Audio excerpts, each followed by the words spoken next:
Constructing your life is about much more than just building a bank account. Each week, join real estate entrepreneur and mindset coach Austin Linney as he interviews guests who are constructing their dream lives and impacting the world around them on a daily basis. If you're an entrepreneur or wanting to start a business, or you just want to hear motivating stories of how others have overcome the odds, you are in the right place. And now for your host, Austin Linney. Guys, welcome back to Construct Your Life. This is Austin Linney here. I have the extreme honor of having my friend Penny here. How are you doing, Penny? I'm good, Austin. How are you? I'm good. See, here's the deal, Penny. It's your first podcast. You're a little nervous, but your accent is so amazing that it doesn't even matter. Oh, that's fine. So it doesn't matter what I say, as long as I just keep talking. Okay. So what I like to do, Penny, we're going to ease you into it. The reason I wanted to have you on is because you inspire me every day, because you've made huge shifts in your life. But what I like to do with my guest is you start your story where you want to and kind of tell who you are and where you live, and then we'll go from there. Okay. So, yes, I'm Penny. Not my real name. Fun fact for you. Penny, live in the UK, in England. I live in the northeast of England. I've got 2 children, I'm married, and I work in the golf industry. My husband's a professional golfer, own a golf shop, and I work in a golf club where he works. So really just been on this mad quest to better myself over the last, it's been a year now, that started off really for selfishly aesthetics. I wanted to lose weight. I wanted to get a bit fitter, but has turned into something much, much more deeper than that. I've had a year of personal development, uncovered some things that I probably weren't at the surface before. And that's where I'm at now. It's been a crazy year anyway, with what we've been faced with COVID and everything like that. We've now had to work from home. Like, running a golf club from home is strange. Schooling the kids and everything else that goes with it. So but do you know what? We're having fun. So this is the reason that I brought you on, because there's a million people that can relate to this scenario. But what I want to start is kind of the genesis of what got you started with this transformation, or this journey to changing parts of your life. Like, were you just fed up with what was going on, or were you just feeling like you weren't fulfilled? Fed up, really. Ultimately, it was a cycle that I was just sick of going through the whole time. As I say, when I've dug a bit deeper, I've always struggled with my image, my weight, but would blame it on other things. So I've had 2 children. I'd say, I've had 2 kids. It's fine. I'd put things in the way, my own hurdles in the way. So I used to work full time. I used to have a really quite stressful job.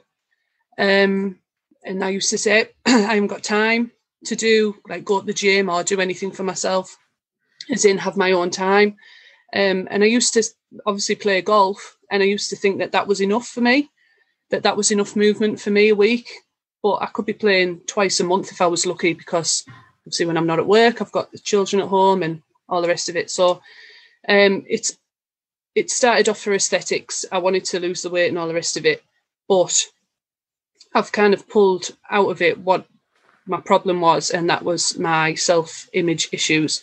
And what I used to do with that is I use humour a lot to sort of as a defence. So if I would wear something and I knew I felt a bit uncomfortable in it, but I had it on anyway, I'd make a joke about it before you got there to it, even though you were never going to make a joke about it. It was just a kind of, defense mechanism. So this cycle was just what I wanted to get out of. I did the slimming clubs. I did a running club at one point, hated running, but did the running club because I thought that would work once a week. Done all of that, and then been up and down, up and down, up and down. And I thought enough was enough. I need to do something and understand that this isn't a quick fix. It's not just going to happen overnight. It's something that I need to instill. I need to do it properly, and it's going to take time. And that's really what this last year has been about for me. It's, weight-wise, I haven't lost a lot of weight, but I'm so much fitter and I'm so much stronger for it. So I'm glad I started it. Yeah, and I think ultimately one of the bigger issues with people, and a lot of my coaching clients have this, is there's an extreme yo-yo effect with working out, or like, I won't call anybody out by name, but there's a lot of people I know that have accumulated a lot of workout equipment. Like, this is the one that I need to get because it's going to do this to me and everything. And what they ultimately need to understand, it's not the workout equipment. It's not what you're wearing. It's not any of those things. You are the program. You have to reprogram yourself. It doesn't matter what program you pick. Yeah, that's so true. Yeah. And they're some of the things that used to stop me from doing it as well. So like you say, I would never go to a gym because I didn't have the right clothes on, or I wasn't fit enough already to go and use the equipment. And actually, we started doing this at home with some secondhand weights, some that we got off family members. And we've just kind of gathered things along the way, but we've still not got a full range of equipment. We've got some resistance bands, and I've got some cordless jump ropes. And that's all it takes, really.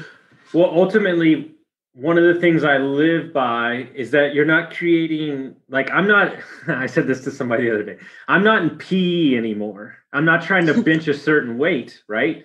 But what I'm trying to cultivate is a healthy lifestyle. Yeah. Right. And so my joke with everybody is, you're looking for the program. I'll give you this. If you walked for 20 minutes a day for 60 days straight and you listened to a book that was positive in those 20 minutes, I guarantee you'd be a better person for it. Mm-hmm. But everybody wants to put up complications and roadblocks on why they can't, the clothes, this, I don't have a gym, all this thing. Like, during COVID, I didn't see a gym for like 9 months, and I was the fittest I ever was, with bands and push-ups and some weights, right? Mm-hmm. And so when you made this shift a year ago, what did you find? Was it a community? Was it somebody? Was it something that switched in your head? What kind of made the shift for you? It started off as somebody who was a mutual friend of us both. Our friend Annie reached out to me through social media and struck up this friendship. It's like, the friend I never knew I needed in life, and just encouraged me and said that I could do it. I mean, I share a lot on social media anyway. I mean, you see the space, Austin, that I work out in. It's our living room. It's not a lot of space. And because of that, the community then came along with it. And I live in the UK, and our friend Annie and yourself obviously live in America. So when I decided that enough was enough, I was going to dive in, I dived into everything. So she hosts a weekly check-in call every week, and I'll stay up until 1 o'clock in the morning just to be on that call, because I knew that was something that I needed to do to keep myself accountable every week. So even if I'd have had a bad weekend, that Monday night was my no, I will stay up. I'm going to listen to what they have to say, and that'll reset me off for the rest of the week. So what started off, I would say, as a person has turned into a massive, massive community of people and friends who I've never met in real life, who I've probably shared with more than I have even my in real life friends, if you like, and know more deeper things about me than I didn't know I needed. I didn't know I needed them people until they were there. And that was all really because of and one of the things I tell everybody is, sometimes you have to bank on somebody else's belief in you till you gain enough belief for yourself. Absolutely. Yeah. And so you start 1 a.m. You're crazy. So you start doing those things. And I know at first, I would imagine the first couple of weeks, because what I see, which I love, I see your kids working out with you.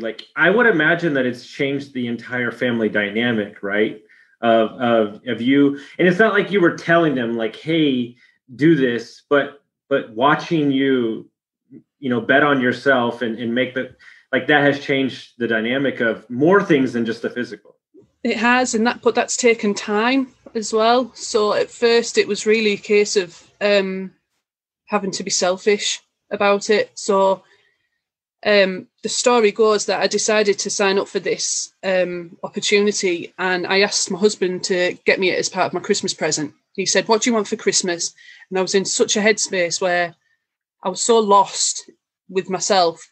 I said, this is what I want you to buy. And even he then was like, well, are you sure you're going to use it? And I said, just you watch me. And that alone was enough for me to say, right, I'll show you. I'm going to show you what I'm going to do. And I committed to like the longest program that the platform had to offer. And it was a 100-day workout program.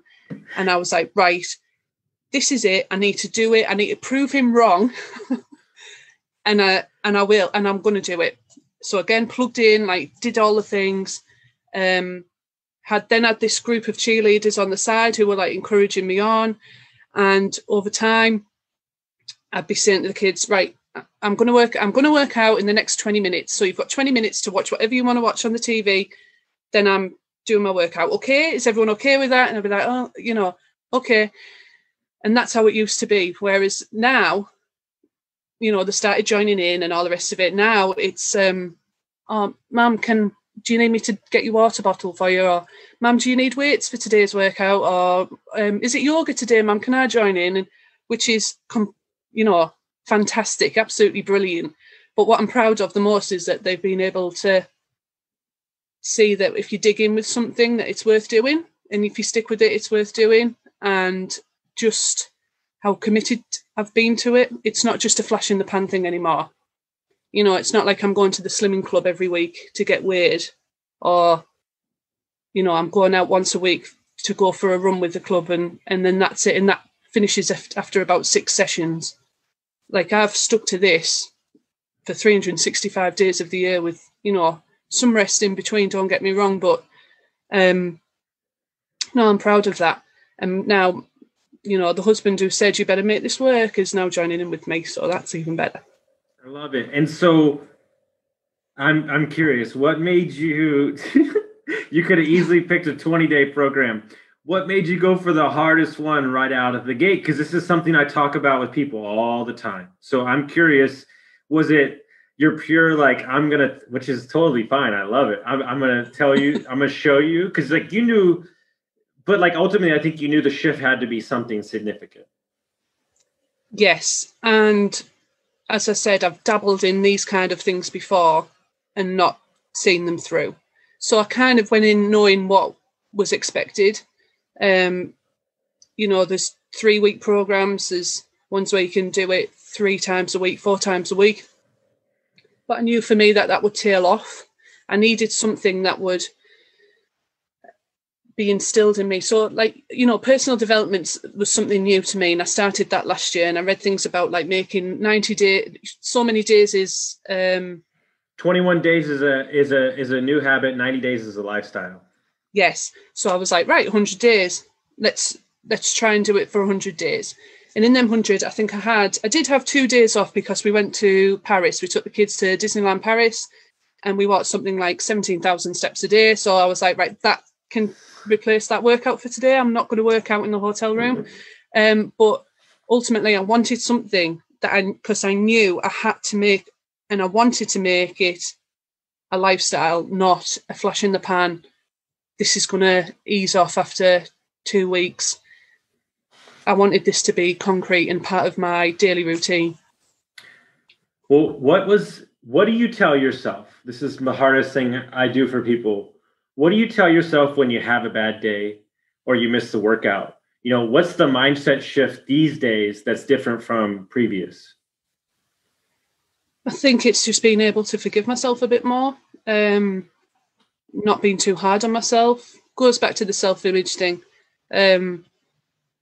There's a mean girl inside of us all, and I think, in all honesty, she was a bitch. Like, she still can be, but you've just got to dumb her down sometimes. And I would say I still do look in the mirror, and you pick yourself to pieces. But one of the big things was, and I think it came from someone in the community said, you would never say those things to your friend. So whatever you would think about yourself, you would never say to your friend. And I think that's where the coaching element came in, because I've now become a coach for this platform. And it's, if someone said to me, oh, I've missed my workout, I've been at work all day, the kids were a nightmare, we're having to homeschool, like I say, we've had COVID, people have got a lot on the plates anyway. And you don't need that added pressure from yourself on top of that. Like, just cut yourself some slack, it's fine. if you miss a day, it's fine. It's not the end of the world. It's not the end of the journey. And this was the mindset that I had to get into, because I would have ended it before. I would have stopped and said, right, that's it. I've missed a day. I've been to Paris. I've walked 17,000 steps, but I've missed a workout. Right, that's it. I've failed. Well, no, actually, you've just done 65 days previous to that every single day. I've never done anything like that before. So it's learning yourself to just be a bit kinder and know that it is a process. And I'm learning that even now. I'm still have to remind myself that, but it is a process. And like I say, it's something that I've instilled now that I know is part of my daily lifestyle. And if I miss a day, it's fine. It's okay. And I know just from my own personal experience, like you said in the beginning, like weight loss in essence hasn't been, significant in the first year, but just talk about like mentally, like just where the process of working out or eating healthy or just being around that community, talk about what that's done, for yourself. Yeah. So it kind of started after a couple of months of being in the community, I would say. We had a couple of rough years in terms of our business. My mum wasn't well. She had some health problems. And again, all excuses why I couldn't do the thing, whatever the thing was at the time. And so I remember having a conversation with my coach, and I'd said, oh, look, we're just having a really hard time. And she just said to me straight away, everyone's got their own shit going on. Everyone's got problems. And I think it was that week I went on a coach call, and another girl came on to speak, and she talked about how she had a spine issue, and one day she woke up and she couldn't feel her legs. And I was just sat there thinking, like, my life's not that bad. Like, yeah, there's things going on, but I can get up every day. I can move my body. I can, do, insert the thing. I can go and play golf. I can play with the kids. I just wanted to be a bit fitter. And so the mental aspect of it came after I realised that, I never knew I needed movement as badly as I did until I started doing it, and I started doing it consistently. Like I said at the beginning, I always thought my golf was enough. I always thought golf, being out on a course, I mean, it still is, but being out on a golf course was my time to clean my head. I'd be out there for like 4 hours, and I still love doing that. But when that was taken away from me, especially during the start of COVID, how much I needed the movement in the house to be my time. Even if the kids are dancing on the sofa behind me, like when you're zoned into a workout and you're giving it your all, sweat therapy is real. It is a real thing. You can get so much stress and anger, anxiety out just by doing something for 20 minutes and solid and giving it your all. So, I didn't think I needed it as much as I did, but yeah, mentally, it's been a game changer, and I don't think I can quite explain it well enough. Well, I think I'm not like by any means am I you're talking to the social butterfly of the year. I want to be out, baby. I need to be on planes. I need to be visiting people. But I can also look from a perspective lens that COVID has, you have two choices. It took away the distractions that we placed in front of us. And for once in our life, we have to look directly in the mirror. Mm-hmm. And there are people in my life, you're one of them, other people, are flourishing in who they are as a person. It's not that they're wearing 5 sizes difference. It's not, look, here's a perfect example. You see my weight loss, you've seen a post of me. You know what people say to me? A lot of people that have lost the weight too, they don't say, man, your stomach looks good. They say, you look happy. We can see it on your face. Yeah. Because what people don't understand is you have to change from the inside outside, not the outside inside. Yeah. And so the compounding effect of the gift, and this is, I don't want to get you emotional, but the gift that you've given your children to understand that health and fitness can do just as much for you as other things. And now that's a part of who they are, and they're seeing it, whether or not small, big, or you notice how big that shift is. You gave a gift to yourself, but more importantly, you gave a gift to your family. Mm-hmm. Absolutely. And that's the byproduct of you being the best version of yourself. And that's ultimately all we want to be, isn't it? Mm-hmm. Just be the best version of what we can be. And you're totally right. It started off as a weight loss thing. It's just, it's so much more than that now. Mm-hmm. So much more. I don't think I could ever quantify how much it's changed everything in ways. I remember saying to Stu, we've always wanted time to slow down. We would work full time. We'd be like ships that pass, at points he would go into work, I would come home, and, just bang, bang, bang, our days would go like that. And then when COVID happened, it was we were gifted an opportunity, although horrendous, the circumstance, but just time to slow down. Stuart's never been home as much as he has done in this last year. And that was hard for him. It was really hard for him at first. The guy works ridiculous hours, 6 days a week, and suddenly it was golf courses are closed, his business is closed, you have to stay at home, and we've got the kids all day, every day, these four walls, this is it. This is it. We've never done that. We've never had that. So, which is why we, as a family, we always really valued our holidays, time away. If we got a day together, we would always try and go somewhere because we just valued our time. Our time was our thing. And then all of a sudden we had this time and we didn't know quite what to do with it. So for the first week, for Stuart, my husband, it was a novelty. It was great. The second week, I could see him struggling. He was just didn't know what to do with himself. And I was like, why don't you just try this? This is weightlifting program. Why don't you just try do that? Half an hour a day? Just try it. And he loved it. Again, but mental shift, the flick of the switch was, yeah, I'm going to do that. And for a while, those home workouts were the only structure that we had in our day. It was all we had. No, and somebody asked me yesterday, because he was talking about doing 75 hard, right? Mm-hmm. And that's a whole nother story. Apparently, I've inspired. Don't know how you do that. Well, apparently, I inspired 10 people are doing it right now because of me. I didn't even know. But influencer. Yeah. So he asked me. He said, how do you do it every day? And I said, listen, I got laid off and separated from my wife in the span of 3 weeks. My workouts, those daily habits, was all I had.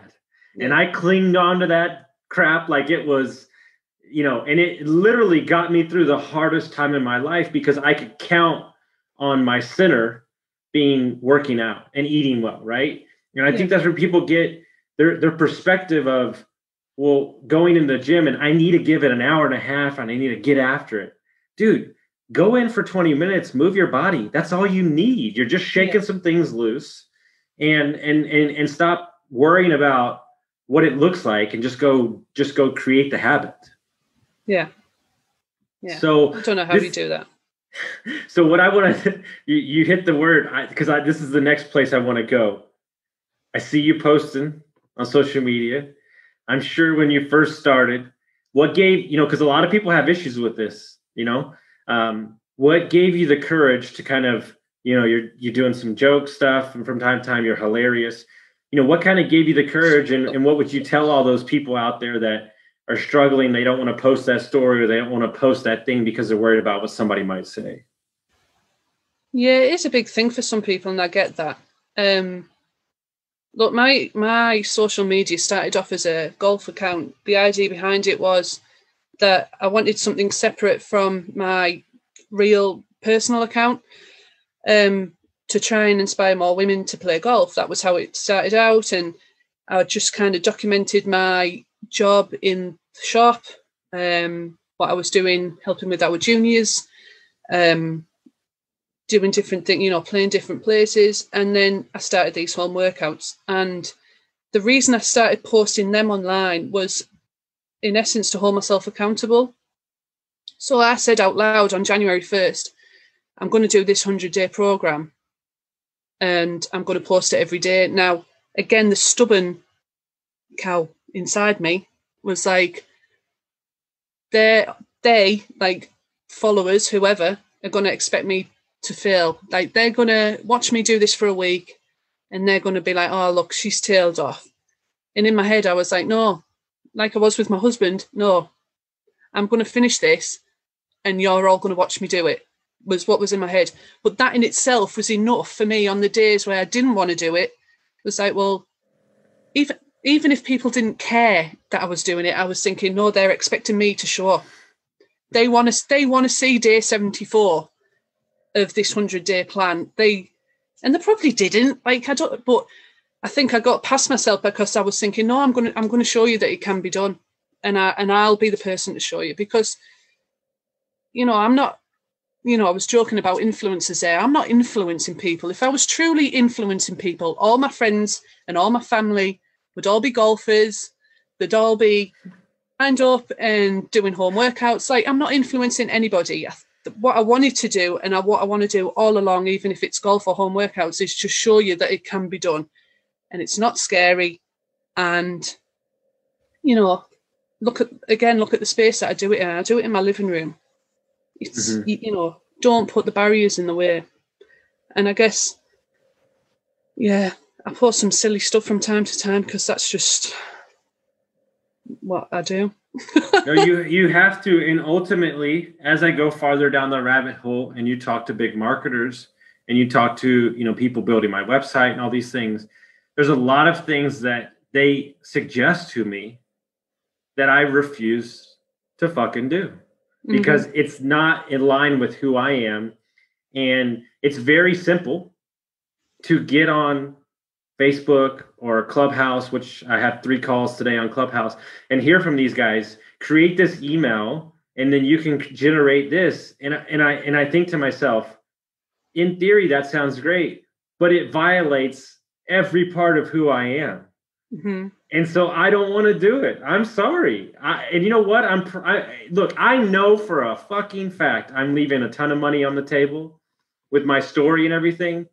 But if I did it and I made money that way, then I wouldn't feel good about myself. And so one of my favorite quotes is, it's not so much how much money you make, it's how you make your money. Gary V. And so I want to make sure that the way I am operating is aligned with who I am. And that's the same way my social media is.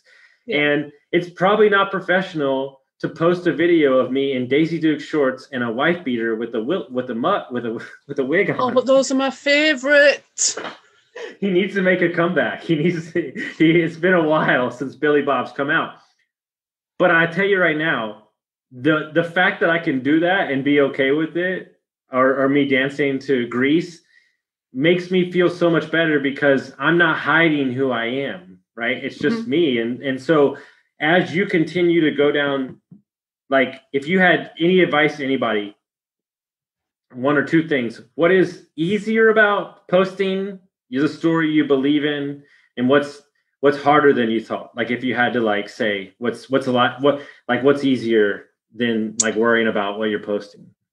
It's easy to be your authentic self if you continue to show up as you are. And by that, what I mean is, don't pretend to be someone that you're not. I don't think I do. I'm pretty, on the table. However, the hard bit is showing the tough days or the hard days, because we all have them. We all have the days where we don't want to get up. I spoke about it a couple of times over the winter in England. We have SAD syndrome. Me and Stuart are as bad as each other. We're terrible when it's dark mornings, dark nights. Our motivation just goes down. And the problem with that is we don't encourage each other. And I really tried to show up a bit more in the winter this year.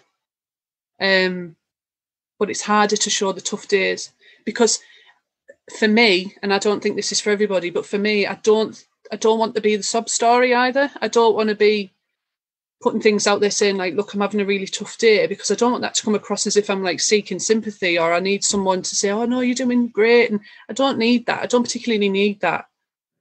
But I also want to be able to show that it's not a highlight reel all the time, because it's not.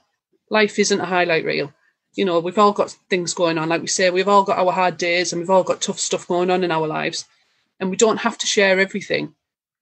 But sometimes it's good to share the harder stuff, because it's more relatable and people can relate to you more. But I'm still working on that. You know, I try and show up as I am, as me all of the time.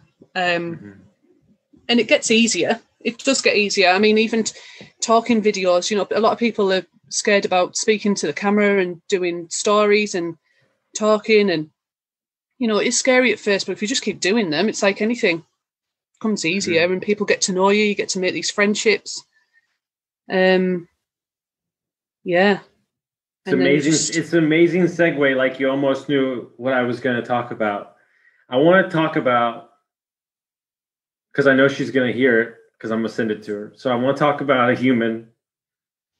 I'm going to try not to get emotional. I want to talk about a human that has changed my life, and I know she's changed your life. And talk about that relationship with somebody that you haven't even met in person. How wild is that? but talk. I know, but talk about Annie Grassi. Talk about this human embodiment of like one of the best humans I've ever met in my entire life. Like, talk about what that means to have somebody like that in your corner. Yeah, Annie's just a fabulous, fabulous person. Initially connected over golf. Her husband's a professional, you know, works in the industry like my husband. We had lots in common in that sense. And yeah, followed her story, just watched her every day showing up. At the time when I first started following Annie on Instagram, she was traveling a lot with Todd, her husband, and she was doing these workouts in the gym, and she was showing how like she could take them anywhere and all the rest of it. And that's how we kind of connected, and obviously eventually signed up to the community that she runs. But yeah, is quite the best friend I didn't know was missing, if you like. Which is crazy when you think we've never met in person. Yeah, I don't know. I can't quite put into words what she's done for me and my family, being the other side of the world. The only thing I can equate it to, right, is that I have a podcast or I have a forum. Correct? Okay. Yeah. What did it for me was when, like you said, and I'll relate it to your story, the stopping the drinking was for me. Like, it was the thing that I needed that I didn't know I needed. Okay. Like, because in essence, you're living in your own shit and it doesn't seem that bad. Right. And so I didn't really tell a lot of people, like, at first. Like, I kind of just did it on my own. Well, after I got like 5 months in, 6 months in, I got a text message from a guy I used to work with in the music business. And he said to me, like, I just want you to know, like, I'm having a baby and I've been sober 3 months because of you. And I'm like, what? We haven't even spoken 2 years. What the fuck? What are you talking about? And he goes, well, I've been following you on Instagram. I haven't said anything. And I realized that if your dumbass could do it, like, I sure as hell could do it. And so I was like, okay, well, hold on 1 second. I was like, you don't inspire people and you don't be an example for people by telling them what they need to do. You do that by showing them, by living your life, right? And that's when it all flipped for me. And so anytime I get out in my head about my content or the podcast, I go, if one person hears this message 3 years from now, because what people don't understand is when I coach people, right? You say I'm coaching said one-on-one person. I'm coaching for your kids, for your spouse, for your brother, for your sister, because when you're elevated in who you are as a person, it's going to radiate in every aspect of your life and will has tentacles to what I call the ripple effect of impact. And that one person, I tell this story. It's on my first podcast. I haven't shared it often, but my coach, who lives in Costa Rica, had a huge cocaine problem for many years, and he asked God to kill him. He literally asked God. He said, "I cannot." He was having a daughter, like he was like, "I'm done. Like I can't." He's talked about it all the time. He said, "I'm done." He said, and I don't know the 100% of the story, but at that moment, he called a guy that he had spoke to 6 months beforehand, and the guy answered the phone like this: "I've been waiting for your call." And he's like, "What?" And he goes, "There's a meeting down the street an hour from now. Be there." So he goes in. His daughter gets born the next day. He'd never touched it again. My coach has a podcast that's got 1 million downloads. He's helped north of thousands and thousands of people get sober, and me, and so on. And I said to him, the power of that one guy helping you and your daughter, which is the gift, being born, has saved millions of lives. I love stuff like that. I love that. We in the moment might not see the ultimate value of said situation, but the ripple effects of positivity and you getting better can change multiple people's lives. Yeah. It's crazy to think, isn't it? Yeah, and your community that y'all are creating is the Beachbody community that y'all are in, Team Evolve, is one of the most positive, fun groups. By the way, their meme game is on fire. They are the best memers that exist, if that's even a thing in this world. But I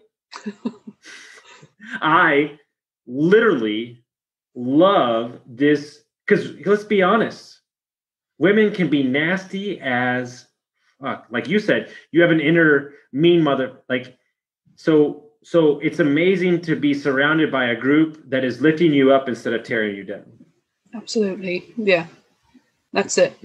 And it's funny when you're talking about that, because when you're living in it, you don't think you're impacting anybody, do you? Because you're so focused on what you're doing and trying to better what your situation is that you don't realize who's watching from the sidelines, I guess. Watching from the sidelines and not commenting. Yeah, because it matters. So if people want to find out or follow you on Instagram, how do they do that? Is this my shameless plug? This is your shameless plug. So I'm at ParPutPenny. Say it one more time. ParPutPenny, as in put for par on the golf course. Penny. Guys, she's hilarious. Follow. You probably get some cool TikTok videos. She does a lot of impressions. But listen, I want to tell you, so it's recorded, that you, young lady, inspire me every day because you are a ray of sunshine, and it's an honor, and I can't wait to meet you in person so we can just laugh for 12 hours straight. Appreciate that, Austin. Thank you. And so are you to me, and I cannot wait for that day. Perfect. I'm still going to beat you in golf, though, for sure. Oh, no. I'll take the money. Don't worry about that. I love it. Guys, if you like this episode, make sure you send it out to your friends, guys, and we really appreciate y'all for listening.